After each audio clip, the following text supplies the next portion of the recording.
let me preface these remarks with I never, ever believe Israeli figures. I've been in the government too long to know that the Israelis are patent liars in their intelligence community, in their propaganda community, certainly, and in their leadership. They are inveterate liars. Let me say that again. They are liars. So you can't believe anything that comes out of Jerusalem. It's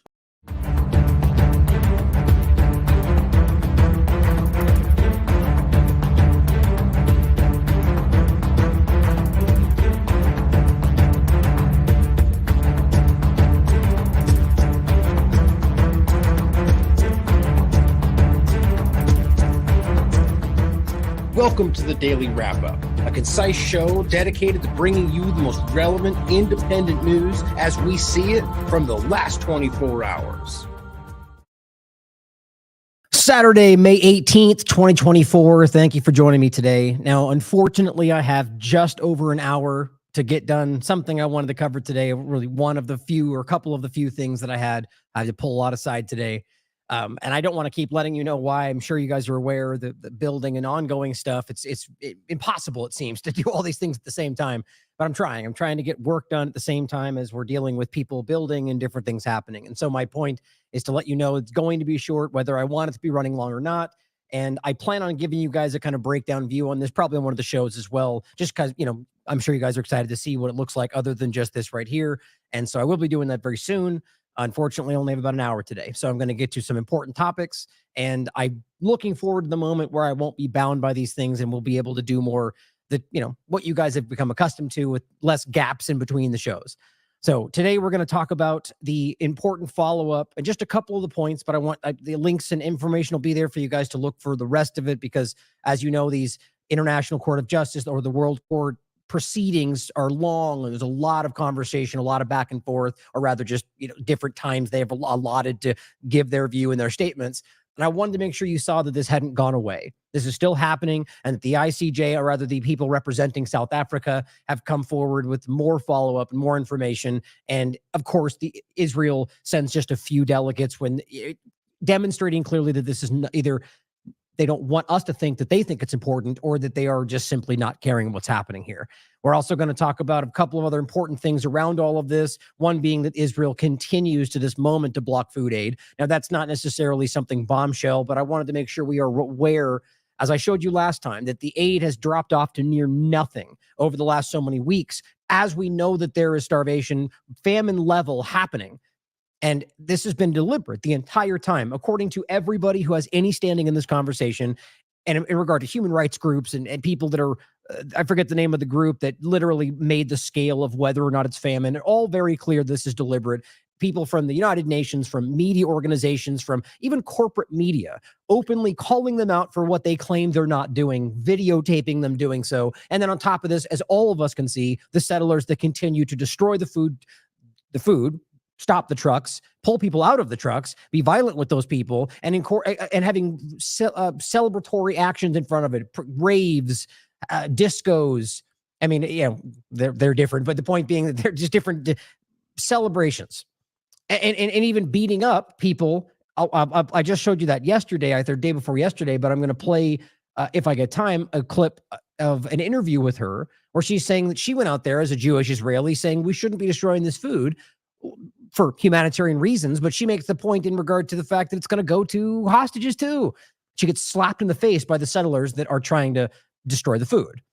It's so disgusting how obvious all of this is. We're also going to start with a point about nanotechnology I thought was important, that I just wanted to include, that I really thought was just interesting. There's a lot of other things going on in the world than just this, as you guys well know. And of course, there was a couple other points I'll get to, but I'll leave it there just in case we don't have time. So let's go ahead and get started in regard to the ICJ, and actually starting with the nanotechnology point.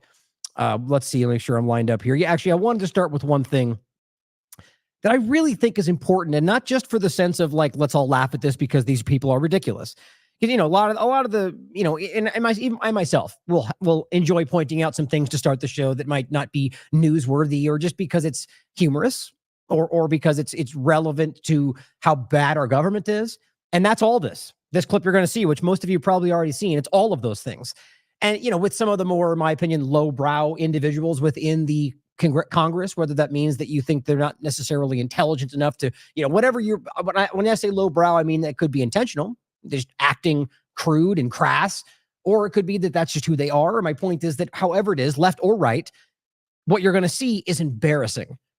Now, whether it's because a shocking lack of decorum in a situation where that's not necessary, even because if we're really talking about what's important politically, shouldn't you be able to make these points even scathingly so with facts? No, it goes to belittling each other and petty comments like we're in kindergarten or rather high school. And this is my point, though, is that this is relevant far more than just to acknowledge how bad these people are, or really, my opinion, that these people are in no way in control of anything, really. But because it's so alarming to recognize in so many different ways the kind of power these people have. They lord over us like some kind of ruler, and yet in 2 points, one is that they are, like I just said, not actually in control, in my opinion. I think we can flat out prove that when it comes to larger dynamics. There's definitely power in regard to their vote and whatever else you think happens in Congress. But on top of that, that this is what the world sees us as. This. I really, even at a third point, I see this as representative of the intentional degradation of this country for the benefit of foreign countries, for the benefit of other politicians, whatever it is. And of course, everyone's mind in the paradigm will go to, oh, you mean Russia? Oh, you mean China? Right now, I very clearly mean Israel. But all three of those are actively something going on. My point is that this is happening in a way that is rapidly escalating, where people look at the people we have in front of us right now.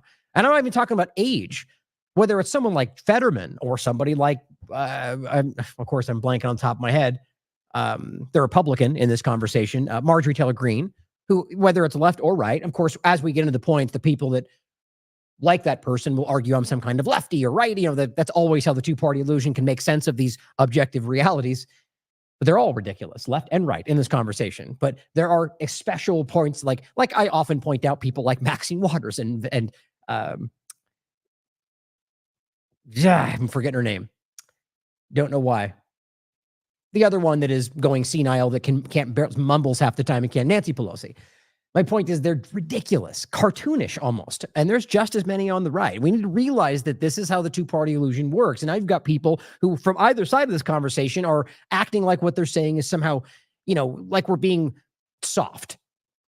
But of course, no one's trying to censor them, at least from my perspective. I guarantee this is where this tends to go, is they're going to try to act like we now to censor and control speech in this context.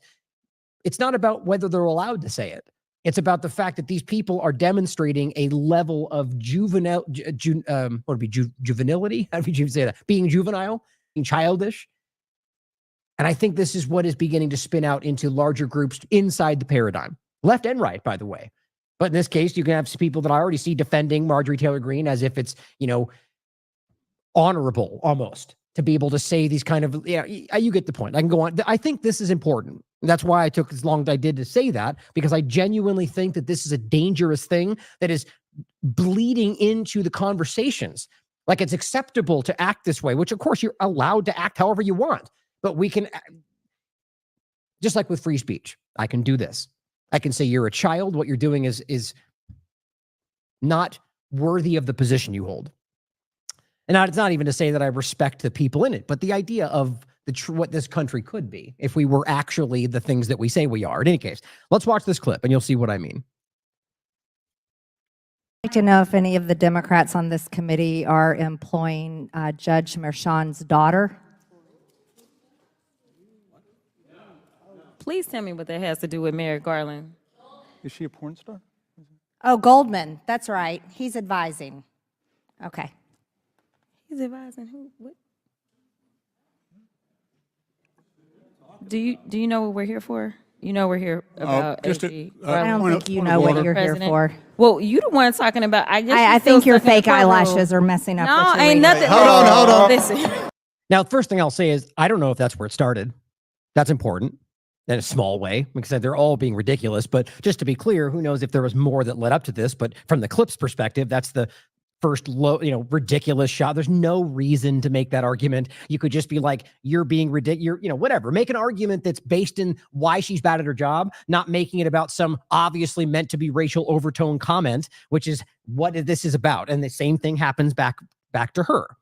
But these are unintelligent things to do. It's something that we should laugh at. Like, this is worthy of ridicule that they are allowing this, and the rest of the world looks at this and says that's how stupid Americans are. Probably all by design, by the way. Order. Mr. Chairman, that's beneath even you. Regain the order of your committee. Order. I do have a point of order, and I would like to move to take down Ms. Green's words. I believe that's that is AOC saying absolutely unacceptable. How dare you attack meeting will the suspend. physical Meeting appearance will of another suspend. person? Okay, and even that, I'll be honest, that drives me crazy. I am the most important person in the room, and I care, and I am the victim, or whatever, like making it about her. All of a sudden, AOC is outraged. You're grandstanding. You didn't need to do that. You're trying to make it look like you're the better person. That's sad, right? My point is they're all like this. You didn't need to make that big statement right there either. Your Move feelings hurt. her words down. Aw. Oh. See, and that too. Your feelings hurt. Like, this is where this is where I'm like, that's my point. You're getting people on the right that act like that's somehow the way we should be. Just suck it up and be tough. Well, fine. Yeah, you can do that too. Or we should all acknowledge, though, that it's just dumb to do that in the first place, that you are a lesser person for playing this back and forth and then trying to act like it's just, you should just let it roll off your skin. Well, yeah, maybe you should, but maybe none of you should be in these positions because you're all act like children. Girl, baby girl. Oh, really? Don't even play. Baby girl. What? We are going to move, and we're going to take your words down. How I second that embarrassing. motion. That was AOC. How embarrassing. Ms. Green agrees to strike her words. I believe she Chair needs to apologize. recognizes No. Mr. She Perry. needs to Okay, apologize. hold on. Then after Mr. Perry's going to be recognized, then Ms. Green I'm not has 4 minutes and apologizing. 21 Well, seconds. then Okay, you're not reserve the right to striking your object. words. I am Mr. not Perry. apologizing. Now let's go. Come on, guys. This is like a kindergarten. Why don't you debate me? Mr. Chairman, What? the minority. No, I mean, this is just not the place for any of this. Now, look, I'm sure most Americans, myself included, don't care much about these people or their processes because they're all criminals. But the point is that in general, if it wasn't like that, of course we should have some level of decorum. We're supposed to pretend that this is important stuff, right? And the fact that why don't you debate me? Like, have that conversation somewhere else. You're trying to make this your podium where you stand there and everything. It's all about you guys. They all do it. It's not just Marjorie Taylor Greene. It's just really bad. Chair Self-evident. you're not. Yeah, you're not. out of order. You don't have enough You're out of order. intelligence. Chair recognizes Mr. Perry. Okay, move to strike I'd like to strike those the words lady's as well. words. As one of the dumbest people in the room, in my opinion. Move to I would strike. like to Move to strike the as lady's well. words again. That's 2 requests to strike. That's 2 requests to strike. Oh, they cannot take the There's words. another motion to strike her words again. Please All right. get Okay. your members under Here's control. the correct apology. Ms. Green, do you agree to unanimous consent to God. strike your words? I repeat again for the second time. Yes, I'll strike right. my words. Well, repeating would be the second time, just so we all understand how dumb that was. But I'm not All right. apologizing. Without objection. Without Not objection. apologizing. Chair, 21 If seconds. you repeat it again, that would be more than twice, but we'll let that slide. Mr. Chair, point of order. Who's Ms. Crockett? I'm just curious, just to better understand your ruling. If someone on this committee then starts talking about somebody's bleach blonde, bad built butch body, that would not be engaging in personalities, correct? A what now? God, like we don't all know what that. You're just using that moment to lash back out. Oh, what now? It's just people. I have no respect for literally anybody in this room. Well, maybe save for a few of the, and I question all of them. But like a Massey, for example, because I often agree with most of the stances he tends to take. Not all, but very, very few examples where I think these people are worthy of your respect. Chair. And by the way, since I made the point, I'm sure somebody will go, oh, and here's Ryan calling them stupid. And well, there's a very different thing from my perspective and being in this conversation. Like, yeah, you can say it's petty that I can call them unintelligent, but it's a very different reality to be sitting in a situation where you're supposed to be showing decorum in some kind of political dynamic and then using that to say those things. This is my show and my ability. I can, that's a very big difference. Chairman, I make a motion to strike those words. I don't think that's Hold on. I'm parliament. trying to find clarification on what quality. Chairman, motion to I have strike no those idea words. what you just said. Obviously We're not gonna do this. Look, you guys. I mean, I got to be honest though. Like, how does this happen? in a situation where, I mean, do you realize how many intelligent, well-versed, and I mean like really well-versed, not just, been in the field that long, and so you talk like you know what it goes on in Iran, but you've never been there. People that are really genuinely well-versed in politics and deep politics and everything. And that these are the people that end up in these positions. Some 20-something that has no idea, that would make these kind of ridiculous comments. And I'm not even talking about her in particular. It's just, how does that even happen? Well, we pretend it's because democracy, and that's what you guys all wanted. Do we really believe that still? Anyway. Earlier, literally just. You just voted to do it. Y'all did it first, so you don't want to talk about voted to do it. Order. Said. We're not gonna do this. Look, you guys earlier literally just. You just voted to do it. Y'all did it first, so you don't want to talk about voted to do it. Order. I'm trying to get Okay. clarification. Look at, calm down. No, because this is what like y'all to get do. through proceedings. So I'm trying to Hey, get Miss clarification. Crockett, you're not Y'all wanna recognized. play Miss games. I can't hear Crockett. you with your And you yelling. don't want me Calm to be- down. No, Can you please calm down? And that's like the 5th person to come up and whisper something to him. What the hell is going on? Tell me to calm down. Calm down. Because y'all Please talk calm noise, down. and then you You're can't out of take control. Because if I Look, come, Chairman, if I can come we and send her talk outside to shit take a about break her, for 5 y'all minutes? gonna have a problem. Mr. Order. And now she's cursing, again, I don't really care all that much, but it's about the decorum. It's about the situation you're in. And I care that this is how the world views all of us because of how bad these people are. All right, chair. I don't know why Okay. you're Order. acting Chair like- now. Now, guys, this is just one little glimpse. If you pay attention to this stuff, which it's hard to do, which is why I barely do anymore, because it's usually meaningless and it's chock full of nonsense and lies and undermining. It's just, it's bad. And it wasn't always at least this visibly bad. So anyway, I thought that was a relevant point to make sure we see where we really are in this country, guys. And it's scary. It's alarming to me that we're in a situation where at least the perception is that these are the people that are making decisions that affect our lives. I mean, first of all, they're back and forth, and they're all screaming, and like I said before, it's just low brow. But then you've got the rest of them like laughing and commenting, and like it's some kind of peanut gallery. I don't know. I think the point is made. It just really does scare me that this is where we're going.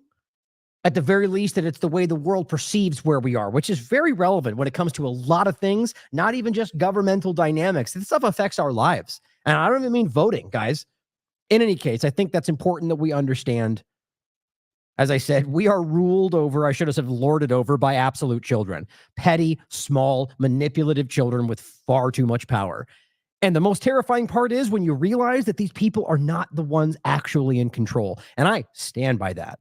I'm not saying they don't have votes and there's not some kind of overlapping power, but we need to stand back and recognize, whether it's from the executive branch or whatever the hell we're looking at right here, these people, and again, whether we're talking about, if I have time to get to it, the lobbying aspect from AIPAC or any other number of things, and I'm not even just making it about Israel. There's all sorts of lobbying that goes on. These people are completely cow to it constantly. In fact, I think that's why they find their ways in these positions, because they know they'll end up like Pelosi making $1 million a day and ultimately with nobody paying attention. That's not what this is supposed to be. When this started, this was a public service. Most of the people, if not all of them, had jobs, and then they did this. This has become a lifelong public or a lifelong position, I guess. And I don't even mean whether in Senate or in the House. I mean, this is, people are like, I mean, look at it like this. There's plenty of people that are not even in Congress anymore, but are on the talk shows, and they're still seen as sort of a lifelong politician. That's just gross to me. And that's why this is abused in so many different ways. Exactly. As Dr. Bass says in the chat, idiocracy has arrived. In fact, it's been here for a decade or more, and we need to be, if not longer. Well, I wanted to make sure we saw this, which I already made a point on this before in regard to I think it was the Equal Health Alliance aspect of this from the Select Subcommittee on Coronavirus. And they basically made the point that the HHS is now beginning to cease all of the funding. I mean, it's all coming down in different ways, but I don't think it's honest. I don't think that it's going to account or end up with any real accountability. Even, let's just even say the Equal Health Alliance in general and DASAC and people like that go to jail. That doesn't stop the actual government process. And that's what, I mean, what I think is every dynamic, every angle of this, left and right, global aspects. And it's not just going to stop by look at it like this. That's like killing Epstein and pretending like that's all it was and it's over and it was just one anomaly. No, it wasn't. And we all know that. This is another example in the same committee where this was Congresswoman Debbie Lesko asking, did NIH fund gain of function research at the Wuhan Institute of Virology? Now we know this, and it says through EcoHealth. We know this question. Fauci has smugly dismissed it multiple times, going, there's no, even grandstanded back against Rand Paul, making it sound like you, sir, don't know what you're talking about. And that's when they played the whole EPPP game and pretended like that's what it's been. No, you changed that like moments before the hearing for the most part. What's interesting about this clip, and I don't need to play it for you, he basically says, did you fund it? And he says, if you're speaking about generic term, yes, we did. He basically kind of waffles for a second and says, basically, well, okay, it doesn't even matter whether we're talking about generic term versus, if you did gain a function in some form, then Fauci lied. And we all know that. But the worst part is he goes, but that, the term you're addressing is not dangerous to anybody. That's what he says. I can't even believe. So this is my point. It's about admission, but while cementing the thing that they want to move forward with. It's not dangerous. We're going to keep doing it, whether we call it EPPP or gain of function or whatever else we name it tomorrow. And we're going to pretend that because of this, it's not dangerous, but just what Fauci did was. And that is how this works. That's why you get the breaking story of something we've been talking about for 4 years, because it's about contorting it into something that works for the agenda. So I wanted to use that to highlight where we are in all of this. It's just been going on for a very long time, and I wanted to give you a quick flashback, I think the help bot here, of a clip that I think I've played before. But this goes back to, I think it's like 20 years ago, and the bottom line is that they're talking about when geoengineering hadn't even been really acknowledged, been focused on, and the point is that there are people speaking up and saying that it was happening and that they were collecting what was falling. And guess what? It was barium and aluminum and, in nanoparticle form and elsewise, yeah. And that's exactly what we've talked about. I've interviewed, was before, back when he was doing the work, Patrick Roddy from StopSprayingUs.com. He tested the water almost daily from San Francisco for years. Every time, high levels of barium, high levels of aluminum, way beyond the safe levels, just like this clip tells you, and nothing was ever done about it. It just drifted backward into conspiracy theory, even though this kind of clip was played on corporate media, and we know that this is way further than where we are right now, or than where further than in this clip. Where we are now is way further than what's in this clip. Substance found by a Southwest Arkansas man be part of a government test? Well, that's the question at the heart of a phenomenon called chemtrails, now getting widespread attention. Well, tonight, KSLA News 12 investigation reporter Jeff Farrell shows us the results of testing we had done about what's in our skies. It seemed like some mornings it was just crisscrossing the whole sky. It was just like a giant checkerboard. Bill Nichols snapped several photos of the strange clouds from his home in Stamps, Arkansas. They begin as normal contrails from a jet engine, but do not fade away like a normal contrail. Soon after, he saw particles in the air. Because we'd see it drop to the ground in a haze. Nichols then noticed the material collecting on the ground. This is water and stuff that I collected in bowls. I had it set out in my backyard on my dad's pickup truck. KSLA News 12 had the sample tested at a lab. The results? A high level of barium, 6.8 parts per million. More than 3 times the toxic level set by the EPA. Armed with these lab results about the high levels of barium found in our sample, we decided to contact the Louisiana Department of Environmental Quality. They told us that yes, these levels are very unusual, but at the same time they added the caveat that proving the source is a whole nother matter. And they know that, and this is an important part. I mean, this overlaps with the conversation of East Palestine and Norfolk Southern, and the huge story that all the details are out about, which shows they broke the law and nobody seems to care about. We've covered it 55 times, where they knew that it wasn't going to explode. They lied to the volunteer fire chief. They made him make the decision. They blame him for doing the whole, and it's just this disgusting reality. I mean, it's just ongoing in every direction you look. I mean, I was even just watching again this old movie called Dark Waters, and not that old, but about Teflon and DuPont, and how literally nothing happens to these people. And we can have movies about it, and they knowingly hurt the country and nobody seems to care. It's just, and I'm going to make a point again about the 239 times that we know about that your government has tested on you. Barium is a hallmark of other chemtrail testing, which even attracted attention from a Los Angeles TV station. There's already no shortage of unclassified weather modification programs by the government. But those who fear chemtrails... And by the way, just don't miss how ridiculous it is. This is being talked about as if it's just common knowledge. But right now, most of the news outlets would regard this as conspiracy theory. It's the same documentation. It's all provable. They're just, as we're watching the politicians kind of degrade into a bunch of kindergarten children, we're also watching the media degrade into some kind of following repeaters. And, even though they've always kind of been both those things, we're watching it get really, really ridiculous. And I argue it's because we are waking up more and more to the reality of what's going on, and more people are seeing it, calling it out, and not falling for their lives anymore. So what do? They get desperate. Could be secret biological or chemical testing on the public. Point to the 1977 Senate hearings in particular, which confirmed 239 populated areas had been contaminated with biological agents between 1949 and 1969. And that's even more important, by the way. And just so you know, this is the citation that we've referenced many times, despite countless screamers acting like it's fake news. It's a verifiable fact the government released. And this is the point. It only goes to the 60s. I highly doubt that it stopped at that point, especially as we just watched one of the biggest experiments in our human species, which was the COVID-19 illusion. They've done this. They're still doing it. Later, the 1994 Rockefeller Report concluded hundreds of thousands of military personnel were also subjected to secret biological experiments over the last 60 years. Disgusting. But could secret testing be underway yet again? I'd rather it be something inert and benign, something that's, not causing any damage, but I'd like to know what it is.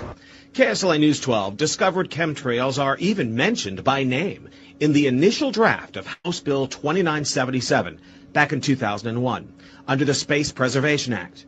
But the military denies any such program exists. Jeff Farrell, KSLA News 12 reporting. And, it turns out until 9 years ago, the government had the right under U.S. law to conduct secret testing on the American public under specific conditions. Jeez. Only a public outcry repealed part of that law, with some exceptions. Yeah, but it didn't, though. And this is how it always works. It didn't repeal anything. All it did was cement into law their allowance to do it when certain things are happening or certain situations mean, which, by the way, they can bend into making it mean anything, anytime, anywhere they want. That's how this works. We've talked about it 100 times. The idea that you can, or like War Powers Act, or the Patriot Act, or any number of things where they literally, people scream about a problem and they go, oh, it's a problem? Okay. And they write a bill that addresses it, but actually creates the justification for it forever. And they go, okay, well, we solved it, right? It's not illegal anymore, so we're not breaking the law. The problem wasn't that you were breaking the law. The problem was that this is not something Americans want. So creating a law that makes it no longer illegal suits only your interests. That's your government for you. Now, Jeff's report mentioned high levels of barium linked to those alleged chemtrails. We wanted to find out exactly what effects barium has on the body. Alzheimer's. We spoke with Mark Ryan, the director of the Poison Control Center. Ryan tells KSLA News 12 that short-term exposure can lead to anything from stomach to chest pains. Long-term exposure causes blood pressure problems. Ryan addressed concerns by chemtrail researchers that barium could be meant to wear down a person's immune system. Oh my gosh, did you hear that? Anything that causes ill effects on the body long-term chronically is going to affect your ability because it's constantly working on the body. So from that aspect, yeah, that's a potential. There you go. Right? So just so happens to work to reduce your immune system, accidentally, like all the other things they're doing to you. What a big surprise. Now, let's also not forget that this is something that has been building for a long time past that. And I'm not saying we can prove that these are the same thing, but I think it's easy to think about the overlap. If we're talking about a long-term experimentation program using any number of things on the population, dropping them from the sky, barium, aluminum, these are nanoparticles, guys. And let's not forget, by the way, before we even go forward, what Dr. Pilevsky and plenty of others have said. What do nanoparticles do? I heard earlier that there's no real concern about aluminum because it's such a small amount, and so it really shouldn't matter. But the kind of aluminum that we put into vaccines is a different kind of aluminum that we see environmentally. This is called a nanoparticle, and nanoparticles bind really tightly to the bacteria antigens, the virus antigens, the food protein antigens, and any other contaminants that are in the vaccines that we may not know about. And we know that the biochemical properties of nanoparticles is that they are capable of entering the brain. And so we have not evaluated the safety of the aluminum nanoparticle and its injection and where it goes when it gets into the body and whether it gets into the brain. Do vaccine ingredients belong in the brain? No. Do they get into the brain? No one has ever studied it. But animal studies using the same chemicals that are in vaccines that we give to children directly demonstrate that the vaccine ingredients do enter the brain. Great clip, by the way. Dr. Pilevsky is someone worth following. The important thing is to understand that these things almost seem to be designed for that. And either way, and another point, by the way, which I failed to highlight in the past, is that he's talking about right there that these nanoparticles that are in these injections or other things we're talking about bind very tightly to the supposed accidental byproducts or contaminants, or the intentional DNA contamination, or the all the things we just talked about, which then make sure that those things are what enter the brain. Not hard to see how it might be a weapon system or accidental or deliberate. I just find it impossible to even pretend like some of this stuff is accidental with how many times we've seen it. But in any case, let's make sure we see to finish this segment that this is something that this is from 2023. Wireless in the blood. The bottom line, biological computing machines such as micro and nano implants or nanotech, smart dust level conversations that can collect important information inside the body are transforming medicine. Yet networking them for communication has proven challenging. But guess what they just did to try to figure that out? Now a global team, including EPFL researchers, has developed a protocol that enables a molecular network with multiple transmitters. First, it says there was the Internet of Things. We've talked about this many times. Now, at the interface of computer science and biology, like what Klaus Schwab and the rest of them told you is happening right now, the convergence of those things, the Internet of bio-nano things promises to revolutionize medicine and healthcare. Yeah, well, all of this is exactly what we're talking about. The nanolipid nanoparticle, the Lieber and Langer, the Charles Lieber, Robert Langer overlap the information, Langer being the co-founder of Moderna. This is their research. Point is, this is not hard to see the overlap to. And let's not forget, we just talked about this in January 16th of this year, gain-of-function's newest brain virus. That's interesting. So we're talking about something that seems to go toward goes to the brain. We're talking about gain of function. He just admitted, yes, they do gain of function, which we already know. You can see how all of this can connect with not just the gain of function Wuhan lab, but other things we're discussing. The idea of smart dust, the idea of geoengineering, this stuff is not, it is clearly intersecting. And it scares me. The idea of what we've talked about, the smart dust conversation, which again, it surprises me how few people seem to know that this is not an old conversation or a new conversation. Smart dust goes back decades. DARPA was where this originally started from, at least as we can prove, and it goes back a long time, at least 20 years or more. And this was used. It has been used. It is a real concept, and it is tiny flecks of dust that you cannot see that can work on your own body's energy. If you don't think this is real, it's very clear to see. At the very least, the government claims it is. Very good question to ask whether they could be lying about that, but it's interesting to see. Now, on top of that, I want to reference the work on that very point that was referenced in there, and we did this in a follow-up in 2020. In Coronavirus We Trust, medical surveillance state for a government that's experimented on you 239 times, at least that we know about. And here was and this is originally a Free Thought Project article in regard, not this one, but the point we make, we reference it down here 239 times, but the U.S. Army has admitted to conducting hundreds of germ warfare tests on Americans. And this goes over that information that's originally from the Free Thought Project. It's very, very clear. And this is just to the 60s, and we know it went well past that. Now, I'll include some other points in here that we've discussed in the past. This is from Nanotherapeutics. It's an older article. Nanotherapeutics' primary focus is to develop new inhalation, nasal, and injectable delivery systems to improve therapeutic outcomes. Proprietary powder processing techniques are being developed to improve delivery of traditional drugs, as well as proteins, gene therapies that cannot be taken orally. I don't even need to highlight the overlap, do I? I mean, it's obvious that this is not new. Inhaled delivery systems are of particular importance since there will be hundreds of new bioengineered drugs entering the marketplace in the next few years. Gee, is that what we all want? Is that what we decided? Is that what even we're being told? Hardly.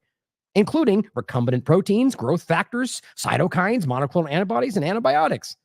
This is from 2002. Realize that this is not what we're being told. This stuff's happening already. That's where we are. This is an older article from 1994, Human Experimentation, going over the things we just discussed if you want the citation to prove it for yourself. Here is from 2019. Research into deadly viruses and biological weapons at U.S. Army labs shut down over fears that they could escape. Certainly could just be a big ruse to justify what they released or did on purpose, but either way, How do we pretend that these things don't all connect into what literally was happening from there forward? This is 2019. Now, I just thought that was important to highlight. Let's also include something I think is generally related, tangential at least, in regard to the Great Reset and all these conversations. Wall Street Silver reports that the digital ID has now been passed in Australia, which shouldn't be shocking. It's already real in a lot of places that just don't acknowledge that. But this is coming. This is happening. And as he writes, there was their ultimate goal with COVID-19, 15-minute cities coming. I mean, I wouldn't necessarily make those two things to connect all the time because you don't need a digital ID realistically to make that kind of 15-minute city reality. But obviously they overlap. And I think it's really about tracking. It's about control. It's about, the vaccine passport conversation. It comes down to basically being able to lock you out of a system, which obviously connects to the 15-minute city. But I find it much bigger than that. That just kind of seems to be the general focus of a lot of the partisan perspective. And it's worthy of concern. The Gaza point, the Lahaina, all these different things are not something to be dismissed. But I wanted to make sure we saw that this is happening. Here's Pelham highlighting. This is Alex Karp, who we just recently talked about, who just admitted he's an American Jewish billionaire using spyware to intercept phone calls from international citizens. Why in the world is that acceptable to any other government that are speaking with Palestinians? And then Palantir, his company, is selling that information to the IDF, who uses it to target Gazans, which we know they've killed over 15,000 children. And their own people, by the way. So how is this a public conversation? They're literally using an illegal access to kill innocent people. Maybe Alex Karp should be held accountable for that. What do you think? And don't not forget, Palantir has already agreed to work with a strategic partnership with Israel to develop their battle tech. And that's Lavender. That is Hobsora. That's the AI-targeted murder machine that their own people have called out. Here is Fed Scoop saying Northern Command calls upon Palantir, Apple, and others to bring about new tech to fight coronavirus. That's 2020. Seems like Palantir is kind of a central role. You know that. Whitney and I have talked about it a lot. I wanted to have a conversation with her soon about that. And then on top of that, Meta provides an Israeli AI system information to target Palestinians through WhatsApp. This is everywhere. These people are literally facilitating genocide and letting them use their tech to target innocent civilians. On top of that, Yunus Tarawi points out something really alarming, more than all of it.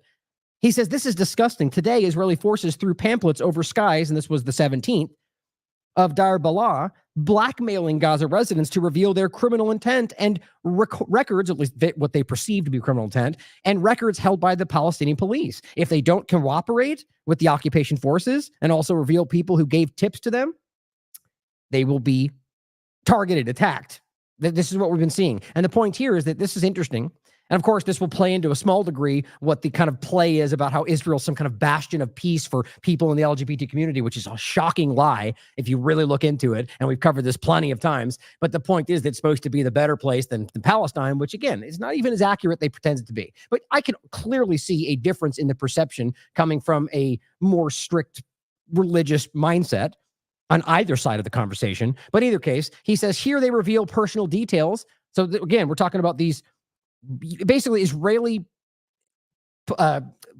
intelligence threatening average people, dropping these saying, you better inform on anybody around you. If they're doing something they're not supposed to, you better tell us or we're going to deem you Hamas, which then gets them killed, even though there's no evidence to back that up. But it says here they reveal personal details of a Palestinian who happens to be in the LGBT community, who's gay or something like that, and reveal his personal details to the public. Now, it says the guy probably refused to cooperate with the Israeli military, so they outed him. But whatever it is, if your argument is that they're not safe in Palestine, and then you out him to the Palestinians, how in the world is that supposed to be something that's how it shows you what the Israeli government is?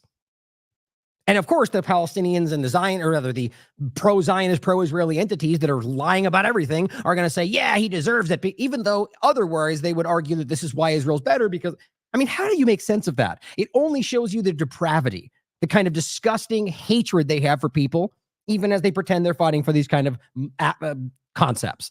But on top of that, it says they have a search engine of the Palestinian civil registry in Gaza that any resident can search up using his ID to see if someone gave tips on him and who and whom. It says, let's say their details, let's say someone stole, he says, did an illegal act, etc.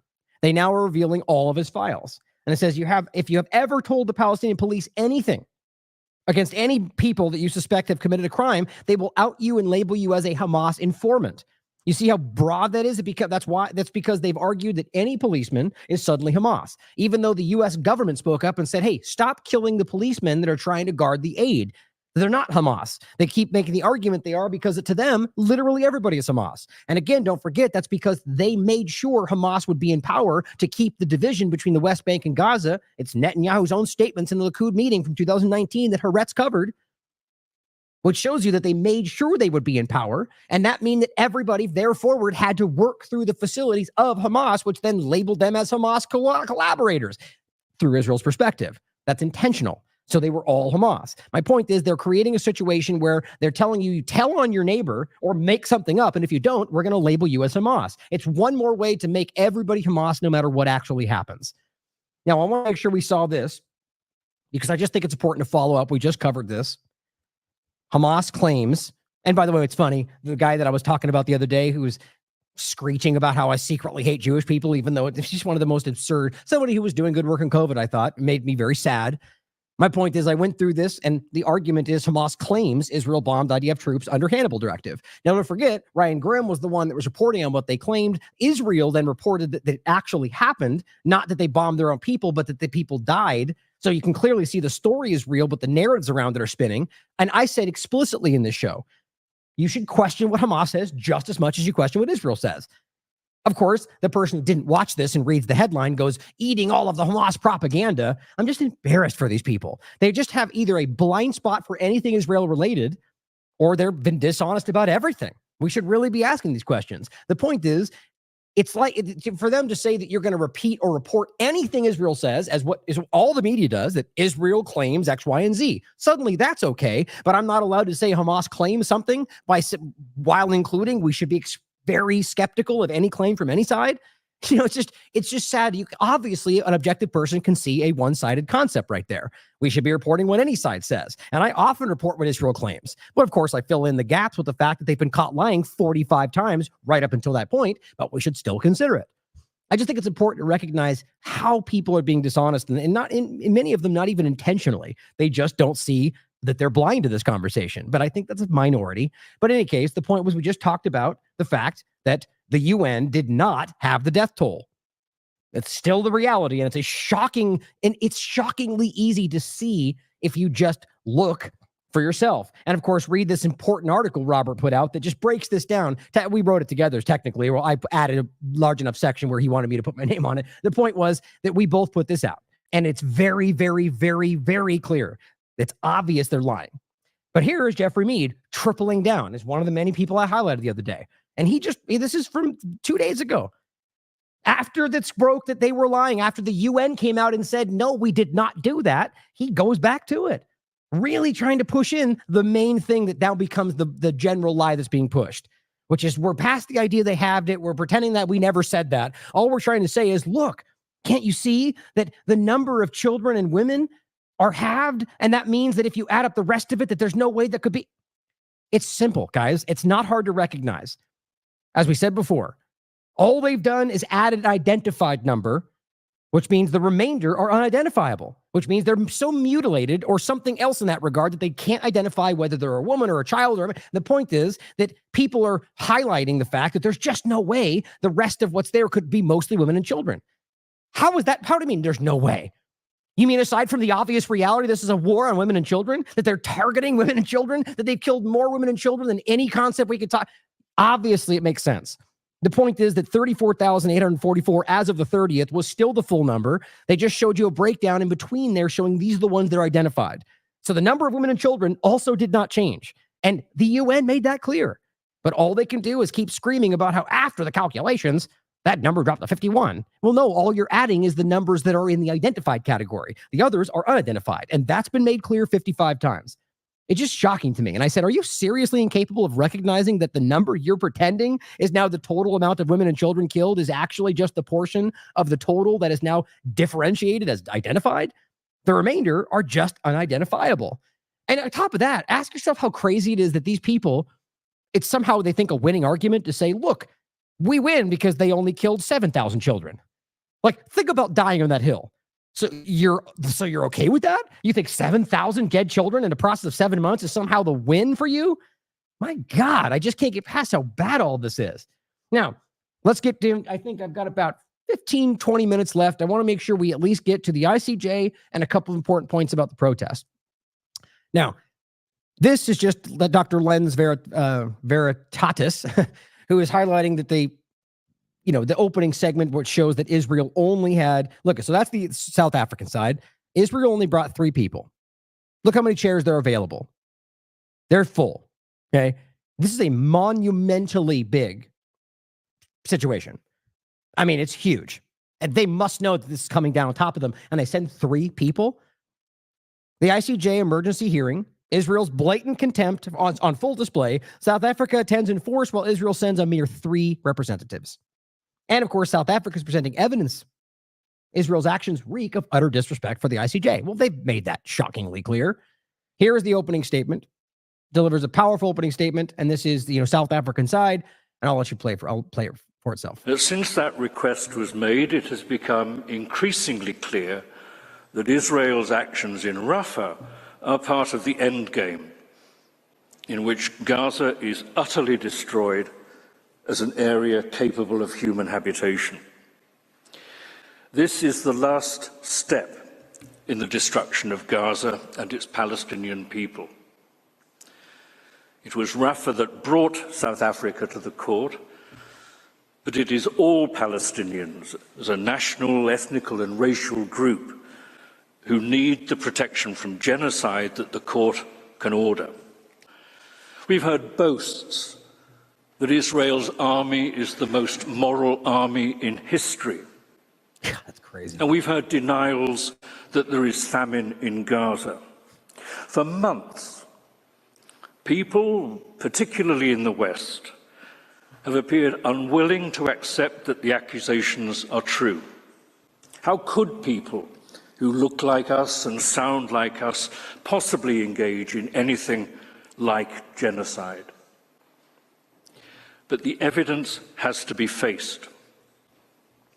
My colleagues will take you to that evidence, including evidence of continued bombings, attacks on people in so-called safe areas to which they've been directed by Israel, attacks on aid convoys, and of mass graves and the horrors of which the corpses speak. Man. So the real important thing here, guys, is that it seems to me that this is going forward. I'm still skeptical about where it will end up, but I don't know how, if they've continued to follow up with additional information from what's happened since they originally presented their scathing and very clear information that showed that it was plausible they were committing genocide. They've followed up what they've done in Rafah. I mean, what they're discussing, right? You just heard in the opening statement, the starvation, all of this stuff has been documented. So I'm hopeful that this is going to go in a positive direction. Now, also realize that even if it ends up where they're like, yes, this is genocide, we rule unequivocally that happened, remember that this is still the responsibility of the Security Council and the UN to do something about it. And that's still completely controlled by Israel and the United States.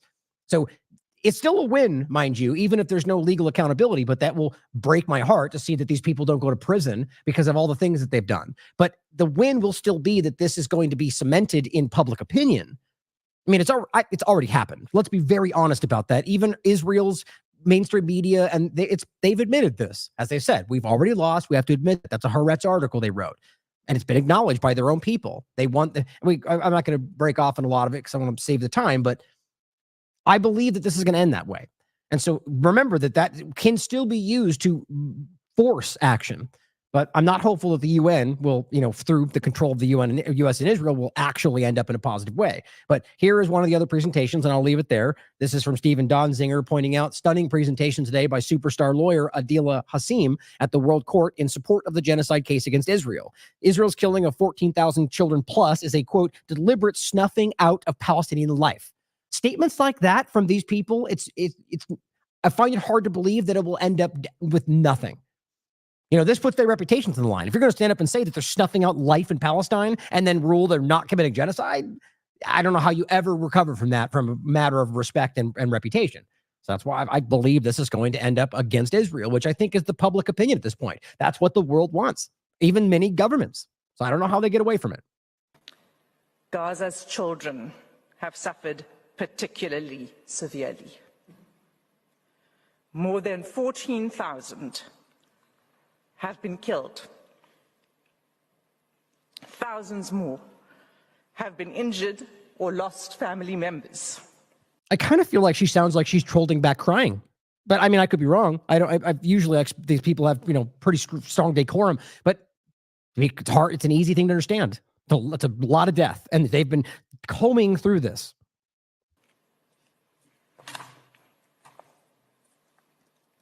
While an estimated 17,000 children are unaccompanied or separated.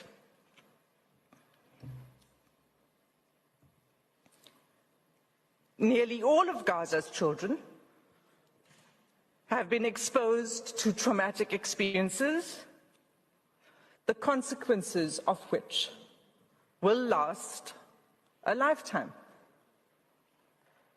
Make no mistake, these conditions are a direct result of Israel's military onslaught on the besieged enclave, with full knowledge of the destructive consequences of this humanitarian crisis. And I can't even believe this is not being covered by the corporate media. I mean, even if you pretend this is, how do you even ignore this? Like, this isn't even about the Hamas verse. This is just breaking down from a legal perspective what they've done. And I haven't seen a single covering point of this, barely even when it first actually happened, which was a monumental, an earth-shattering moment. And still, and by the way, if those that watch this in the chat are saying that she apparently did cry. I mean, that's to me, that means a lot. These are people that go through some very serious things. They go through this kind of stuff, and if to reach them to that level, I mean, that's how bad this is. I don't know how anybody can comb through this stuff and not walk away being changed. In these circumstances, the thwarting of humanitarian aid cannot be seen as anything but the deliberate snuffing out of Palestinian lives. Right. Starvation to the point of famine, obstructing aid in the face of famine, and killing of at least 200 aid workers. That's so crazy. For the court's previous orders to be effective, for the provision of humanitarian aid urgently and at scale, Israel has to be ordered to stop its military offensive. See, that's the crazy part, though. That's already happened, right? I mean, from the ICJ, from the United Nations, they just don't care. Which, I mean, that's like the 57th UN resolution they just flat out ignore. I'm pulling that number out. I think it's somewhere accurate, actually, but I mean, don't quote me on that exact number. But the point is, there's a lot. And the reason I'm highlighting that, I think that's generally where it was last time I checked, somebody reporting on how many UN resolutions, but for all I know, it's more than that. The bottom line is it's not hard to see how they routinely disregard the ruling if it goes against what they want. The US does the same damn thing. And yet they somehow have veto power over what happens. I mean, that shows overwhelming corruption. Now, on top of that, let's just quickly go through some of these points that you should see. Here's Yunus Tarawi pointing out South Africa actually quoted the tweet that he highlights here at the ICJ. We've already shown you this as intent to genocide, one of the many countless examples. Here is Smotrich, one of the most wildly extreme. Moments before redemption, we must not hesitate. We must destroy Rafah, Nusrat, Deir al-Balah, wipe out the memory of Amalek. Don't forget what that means. They've already used that in the earlier presentation to highlight that they're genocidal. And he uses it again because it's important to them. It's biblical in their minds. And he's highlighting the idea that they need to kill every man, woman, and child. That's what that means. He says there's no half measure. Rafah, Nusrat, absolute destruction. They quoted this in their presentation. Thank you, We Are All Palestine, for highlighting that for me. Now, Alonzo Gurmundi points out something interesting. He just simply goes, wait, let me get this straight. The guy who banned pro-Palestine NGOs in Israel boasted about sending Gaza back to the Stone Age and called the starvation of 2 million people, quote, Israel's second war of independence? Is this the moderate who will save Israeli democracy from fanatics? Yeah, that's supposedly the person we're talking about. Here he is right here. Oops. Oh, it doesn't, of course, it doesn't be translating, but it says diplomatic desk reporter. Here is what he says. Gantz goals plan. Oh, here's Gantz, by the way. We're talking about the report. It says They're to return home our abductees. These are their goals. To topple the rule of Hamas, annex the Gaza Strip, and ensure Israeli security control. Annex. You mean the place that you already control and occupy? Like, these are political word games, guys. Along with maintaining Israeli security control, establish an American, European, Arab, Palestinian administration that will civilian manage the Strip and lay the foundation for the future alternative that is not Hamas or Abbas, PA. Return the residents to North. I mean, you can see this is everything. Remember in the beginning when we highlighted exactly where this was going to go and they called it blood libel? It's just grotesque how obvious it is and how the power structures, many of them in the world, act like you're wrong when they know and are involved with what's happening. These people are screaming exactly what they pretend isn't happening. How is it possible that we have the people like Matt Miller and Vattel and the U.S. government pretending that we're still not a crime has been committed? Matt Orfel highlights this old discussion from, I believe it was 2022, 2021. A foreign country bombed the offices of a major U.S. press outlet, accused it without evidence of harboring terrorists. Sound familiar? And a significant portion of the U.S. media spun the story to support the foreign country. Can you guess what country that was? The IDF gave the tenants of the Al Jalal building in Gaza, which included Associated Press, by the way, other news agencies, and Al Jazeera and residential homes, 1 hour to evacuate before bombing the building. How is it possible that, and it's a 60 minutes and 3 Israeli missiles later, here's the building, a press building, including foreign international journalism. Says the AP CEO, Gary Pruitt, said the news agency was in the building for 15 years. And, quote, we have had no indication Hamas was in the building. Of course, this should be relevant to what we're talking about today. This is the common practice. And don't forget, we just highlighted that Israel bombed an Iranian embassy, the consulate building that was connected to the embassy, which was part of the embassy. This is what they do. Nobody seemed to care. The corporate media completely gaslit people into thinking it was allowed to happen. And Derek followed up highlighting that right after that, don't forget, you saw a raiding of the Mexican embassy in regarding, I think it was Nicaragua, if I remember correctly. Basically, the point was you saw this bleed into other discussions where they said, okay, well, if Israel can do it, we'll do it too, violating the norms. Now, in regard to the aid being blocked, Cuds News highlights that during the South African hearing, it was mentioned that the settlers are blocking aid. Because that's what's happening. And everyone can see it. It's being backed by the Israeli government. You've got usually IDF members that are there protecting them and keeping them secure, backed by the Israeli government.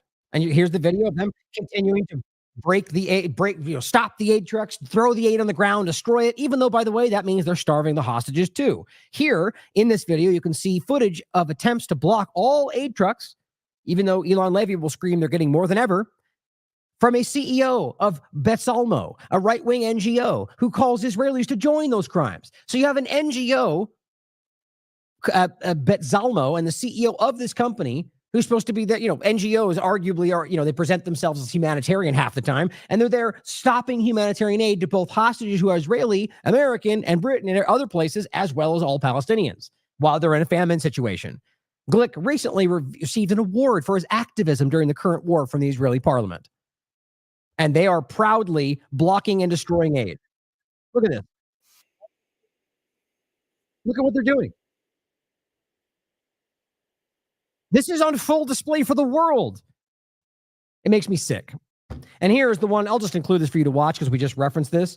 This is the human rights lawyer attacked. She was hit in the face while she was trying to stop them from destroying the food aid.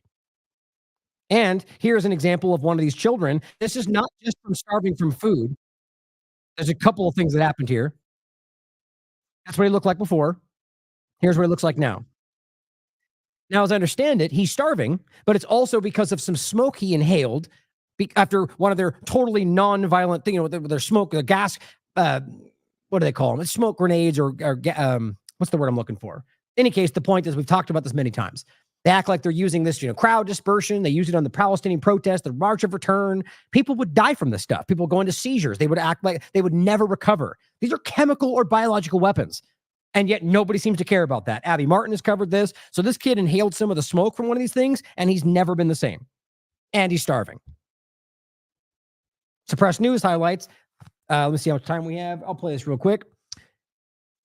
This is just a clip that he highlights. I'm not sure who. I've referenced this person before. I forget his name. He did this little clip here. He's simply highlighting every ceasefire deal and prisoner exchange that Hamas has offered Israel since the 7th, which they've refused every single time while screaming Hamas is the one that doesn't want it. Here's every ceasefire deal and prisoner exchange that Hamas has offered Israel since October 7th. October 9th, Hamas offers Israel an unspecified number of women and children being held hostage in Gaza in exchange for 36 Palestinian women and children being held hostage in Israeli prisons.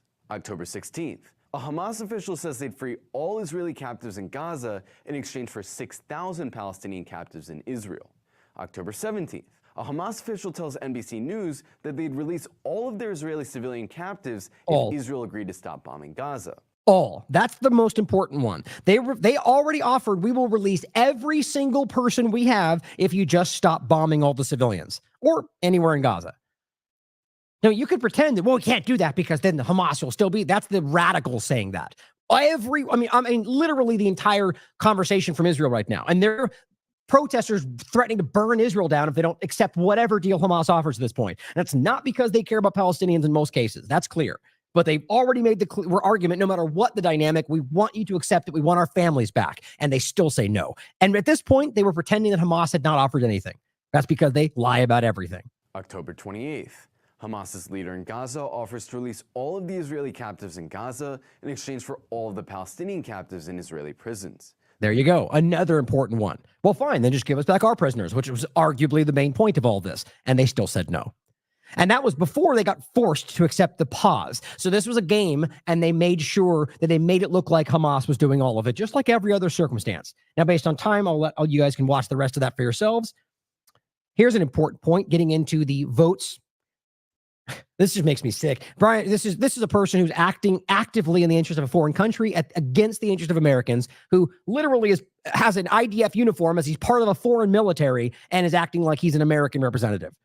House Republicans just voted to end Joe Biden's arms embargo, which wasn't even what was happening. So first and foremost, think about how gross it is that you have Republicans voting to maintain arming of a clear genocide.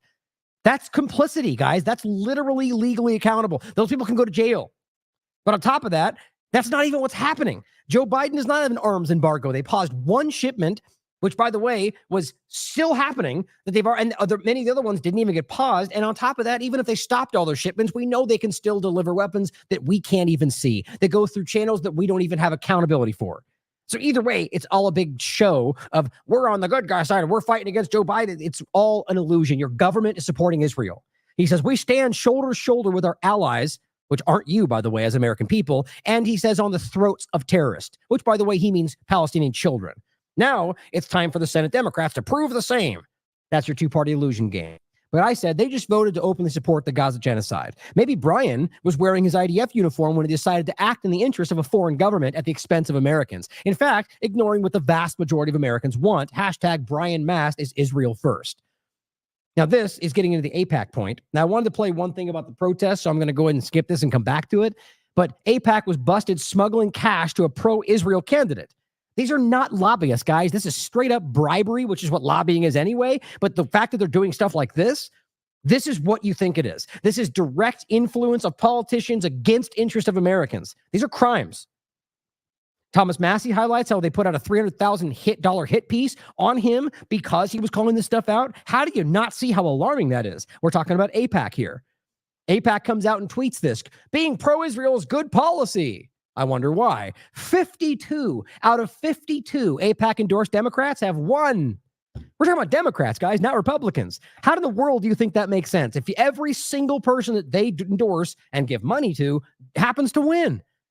That's overwhelmingly clear influence on policy and politicians in this country from a foreign entity, because that's what they are. Ted Cruz comes out and says Chinese and Cuban communists are funding anti-Israel protests. Of course. Now, look, I'm not even going to say, for all I know, they are. The point is, it's absurd to argue that other countries that are funding, he's framing it as communist, which probably is the case in some cases, and plenty of these kids are showing themselves to be pro-communism. But in any case, that is the partisanship that is hiding the reality of what's really happening here. If you care more about the pink hair they're wearing and the claims of what they believe in than what's actually being highlighted and what they're truly fighting for, and the fact that the Palestinians they're fighting for are predominantly conservative and very clearly push back on the COVID-19 conversation, then you're being used. The point is, he's going Chinese and Cubans. Well, let's put it this way. If other countries are funding this, that's ultimately, in my opinion, people that are supporting the resistance against this because it interests them against the U.S. government. That's not the same as them infiltrating our country, which is what Israel does on a daily basis. And I wouldn't put it past any other country to do the same. But this is a person who is actively fighting against your interests, who has made almost more than $1.5 million from AIPAC. How do we not think that makes a difference? And Pompeo standing up and literally highlighting, these people are all leaning into the religious divide. I mean, all of this stuff. And Ben Shapiro comes out and highlights this, as Visregard says, don't assume that Israel will, or rather, Erdogan said, don't assume that Israel will stop in Gaza. If not stopped, this rogue state, this terrorist state, will sooner or later set its sights on Turkey. It's interesting, right? And as NATO ally, since we've always highlighted the fact that Israel and the United States will scream and screech and freak out about the fact that Iran is going to take over the world, that Russia is going to take over the world, that anybody they don't like is going to take over the world, even though there's really zero evidence to suggest any of that will happen. Certainly could. But the point is that I don't see them marching around the world, occupying countries and taking what they want with no justification. I don't see them doing all the things that you guys do on a regular basis. Like the Azov movement, for example, who you're funding, both Israel and the United States, who openly say they're going to take over countries and spread the white race around the world after they get done with Russia. That's not what Russia is saying, but all they do is point to their enemies while allowing and funding the ones that actually have that mindset, including Israel. And Ben goes, LMFAO, laugh. Pretty sure biblical promised land ain't in Turkey, my dude. You're not cool, dude. Stop doing that. But here's the point.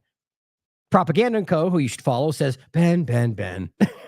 I mean, look, we just highlighted how Smotrich gave an entire speech with the Greater Israel logo right on the front of the podium. It's not a secret. It is an important and real, provable conversation, which includes the fact that Israel has designs for Saudi Arabia, for Egypt, for all over the place, for Syria, for Lebanon, for Iraq, and yes, part of Turkey. Does he not know that? Is he just that much of a dishonest person? That's crazy to me. And on top of that, I posted something about that. And the guy that we recently talked about, what's his name again? Josh Grazkow or whatever, simply highlighted this and saying that I was eating up Hamas propaganda. And my point is, how in the world are people either that dishonest or that bad at research that you're going to pretend the Greater Israel Project is not real? It is a provable. They've had entire conversations about it. They have openly pointed to what they want to accomplish. That is the real problem. And here's that discussion if you'd like to read it. A great article from Matt Ehret, The Greater Israel Scheme and Its Global Power Play, a delusional recipe for Armageddon. Last points we're going to make. I'm going to highlight this speech he just gave. And this is, Paul, prominent, to some degree, actor, comedian. I just want you to see that it's interesting to me. That doesn't mean we should blindly fall into this, because usually when I see mainstream endorsement, I'm skeptical about if this is some other play. I genuinely think, and I'm questioning this the whole way, right up to this moment, this included, but I feel that this is people that are picking up on the real change, and they're deviating, in my opinion, from what the mainstream is doing. And he's highlighting the fact that he's standing with this protest and fighting against the interest of Israel. If we can't recognize that the interest of Israel is as mainstream as it gets, and realize that these are people that are bucking that system to say this, and again, maybe I'm wrong, consider that, but listen to what he has to say.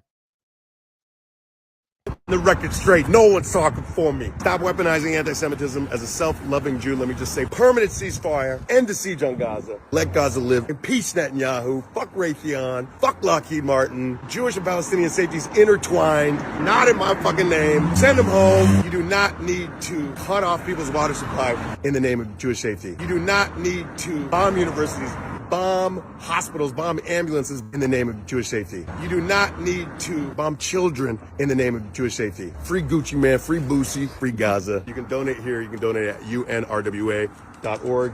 Now, the point is he just, asked, he's clearly supporting this. So think what you want about it. I think it's fascinating that we're seeing this deviation from what they're pushing. Now, lastly, I just want to play this, and I think I've got enough time, but I'm going to have to take off. Glenn Greenwald did a really great breakdown. It's interesting because it's of this, what they claimed, an anti-Semitic walkout, because Jerry Seinfeld's wife apparently is like completely immersed in this entire conversation of funding and manipulating. I mean, it's horrifying that the people like this who have these big public faces are shockingly immersed with supporting genocide right now. And the point is that he makes this great breakdown of the campus protests and everything else. And I think I'm just going to end with this. I also want you to see the UCLA counter protest got bloody. This is our CNN investigation shows who was actually behind the violence. Guess who? the people that were fighting against the Palestinian protests. That's how this continues to be shown. And that's what Glenn Greenwald will highlight very clearly. Rania Collect points out that the group of pro-Israel billionaires have a WhatsApp group where they're coordinating how to influence the U.S. response, including pressuring Eric Adams and the NYPD against Columbia students. Apparently, they got found out that they had this group, and they called it anti-Semitic that we pointed it out. I mean, it's alarmingly obvious. Business titans privately urged NYC to police Columbia. This is terrifying. These are foreign interests that are influencing Americans and against their constitutional rights. And you can read this more about it right here. Now, we'll end with this. In general, I'm going to play this clip. Make sure you watch this. This is important. But I'm going to leave it there. Make sure this is actually the one. Okay, good. I'm going to leave it there, guys. Now, ultimately, see, I definitely can break things down in a shorter period of time, but it's hard because I definitely enjoy, and I think people appreciate the deeper dives on these conversations, the even though I speak fast, even when I'm taking a long time, that we take time to fully flesh these out and understand the deeper points around it. But I guess I feel like that's lost in a lot of people today, unfortunately, but we're trying to change that. Right? I don't want to fall into the TikTok, Twitter mindset where it's about shorter and truncated in time and just the surface level points, because I think that's the wrong direction. I really do. But in any case, we'll leave it there. Thank you for tuning in. I will be probably in the next couple of days, I keep saying this, but I believe we're pretty much back to our regular schedule, and I will be following up with some more information and some more views for you guys here. But thank you for all your support, guys. I couldn't do any of this without you. So thank you for being here. I love you all. As always, question everything. Come to your own conclusions. Stay vigilant.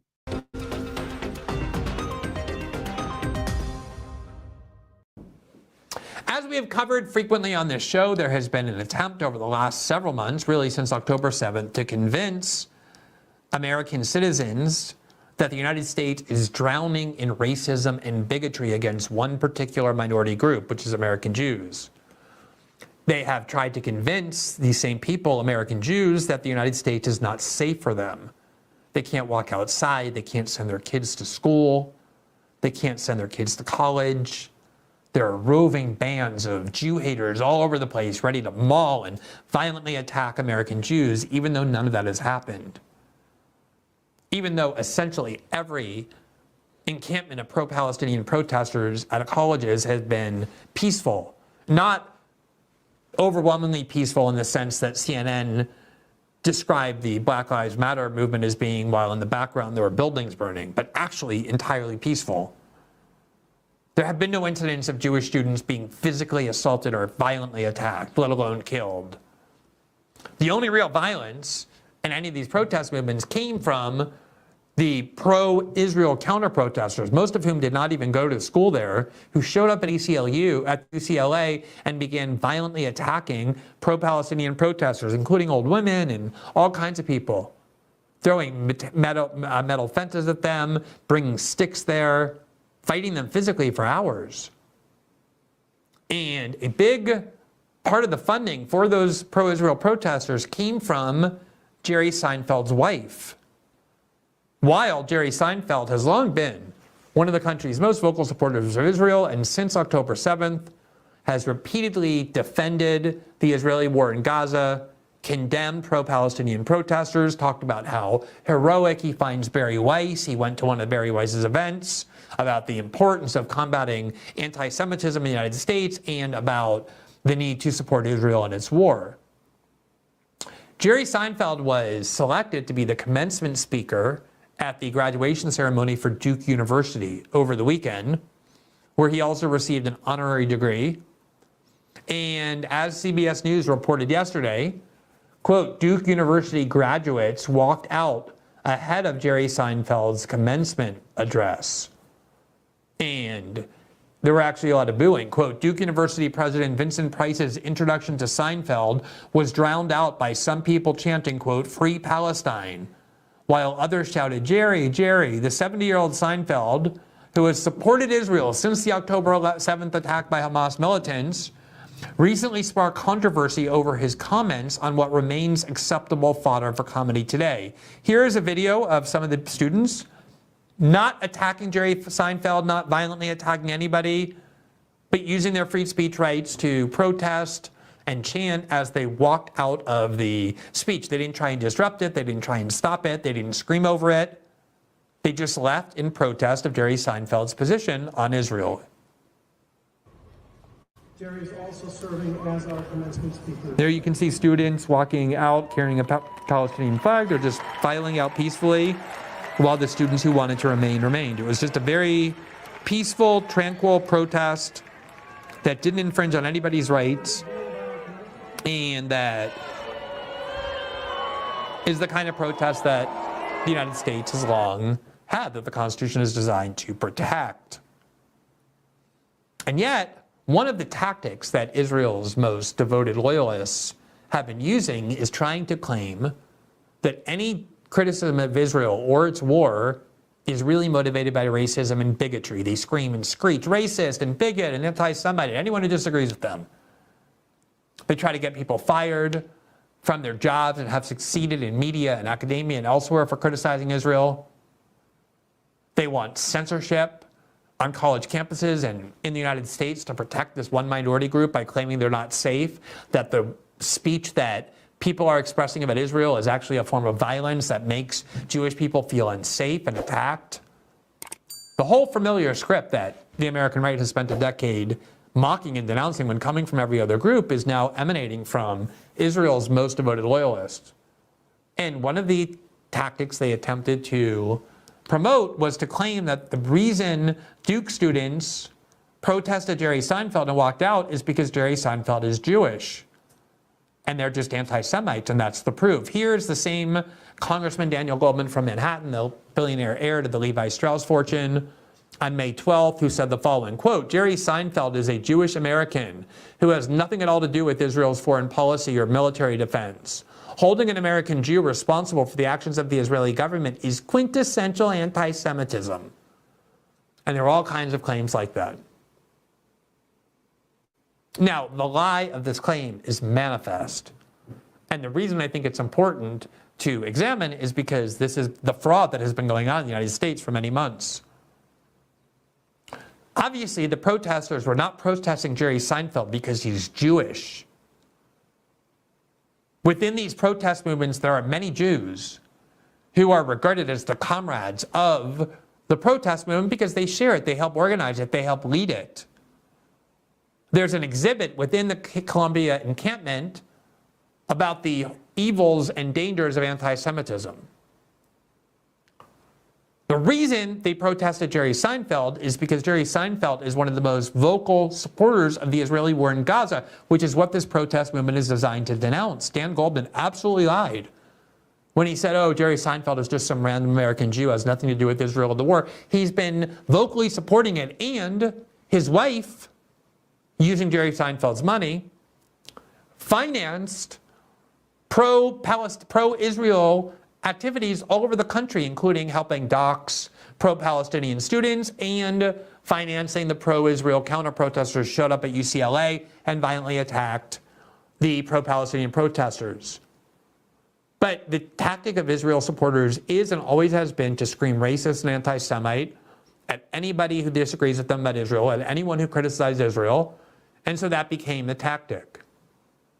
Now, just to illustrate the point, protesters, pro-Palestinian protesters, have been outside of the home of Nancy Pelosi almost every day since October 7th. Here from the local Fox affiliate in San Francisco, quote, protesters gather outside the home of Nancy Pelosi to raise awareness about violence in Gaza.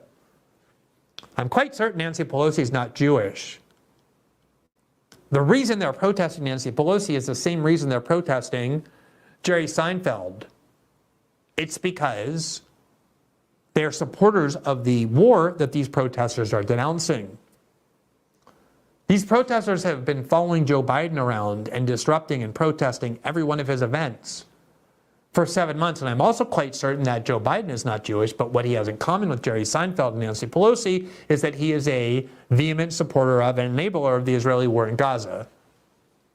Here's the LA Times on October 19th. Quote, no war crimes in our name, Jewish protesters say outside Kamala Harris's LA home. So there you have Jewish protesters going to Kamala Harris's home, a supporter of the Israeli war in Gaza, and protesting at her home. I'm pretty sure she's not Jewish either. Do you see the fraudulent narrative that's being perpetrated here over and over and over by Israel loyalists in the United States, trying to claim that anybody who questions this foreign government, who opposes U.S. financing of this foreign government, is an anti-Semite, even though it doesn't take much effort at all to see that the reason they're protesting people like Jerry Seinfeld, Nancy Pelosi, and Kamala Harris, and Joe Biden is not because of their ethnic background or their race or their religion, but because of their stance on the Israeli war in Gaza.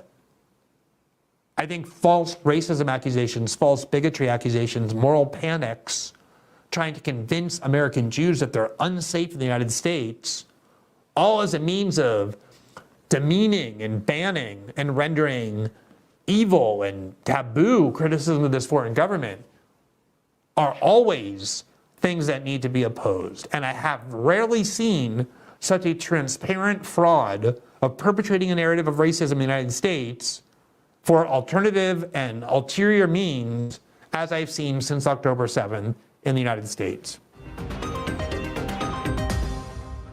Thanks for watching this clip from System Update, our live show that airs every Monday through Friday at 7 p.m. Eastern, exclusively on Rumble. You can catch the full nightly shows live or view the backlog of episodes for free on our Rumble page. You can also find full episodes the morning after they air across all major podcasting platforms, including Spotify and Apple. All the information you need is linked below. We hope to see you there.